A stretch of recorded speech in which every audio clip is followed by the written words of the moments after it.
All right, so I've kind of strongly worded a lot of the stuff that I've said in the last two slides, and I realize very well that it's a complicated world, that we're not run on single motives, that it's not all about profit, that there are really vision, and the vision remains in many of these companies, and those founders are not cynical necessarily. Like I've said, Steve Jobs might be cynical, or Bill Gates is cynical, or whatever.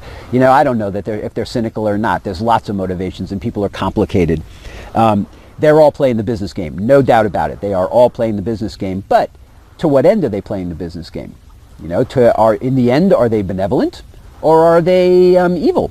That really is the question. That's the question that's on the table here. And like I say, like I never do, I'm never going to give you answers. I just want you to think really hard about it. I want you to think not simply they're evil, or not simply they're good, but they're complicated. What parts of them are evil? What parts of them are good? What should we do about them? Right? There's other games besides the business game that plays. Microsoft, there's the Gates Foundation in Microsoft.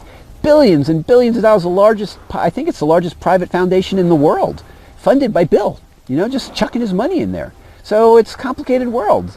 There is the business game, but there's lots of other games, and there's lots of other reasons why people do what they do.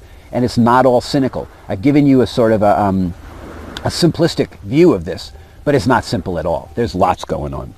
Okay, and finally, and I think that I forget the guy's name, the CEO of Schmitz, says that, who am I to say what's evil? Evil is different places in the world. And so, if we're going to be a global company, we have to pay attention to the morals all over the world, not just the morals of some people in America that are loud about it. And just because we happen to be based in America, guess what, world? Guess what, America? Apple's not an American company anymore. Google's not an American company anymore. Microsoft's not an American company. They're world companies. And these days, I bet you they're making lots more money outside the United States than they're making inside the United States. We'll come back to that in a minute. So the world is complicated. I presented it simply because I want to give you some ideas. I want to give you some points. But I want to encapsulate this by saying, anything that I said is far too simple.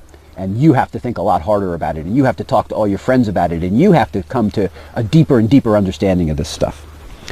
All right, so let's run through, and actually I want to pose this little question that's sitting on the slide here. And this is a really important question. What would you do? What will you do when you become really successful? How will you play this game in a way that you feel is better than it's been played before? What do you have to bring to the table? What solutions do you have? And so think really hard about that and become someone who has an opinion about that, someone who can play things out maybe differently than they've been played before.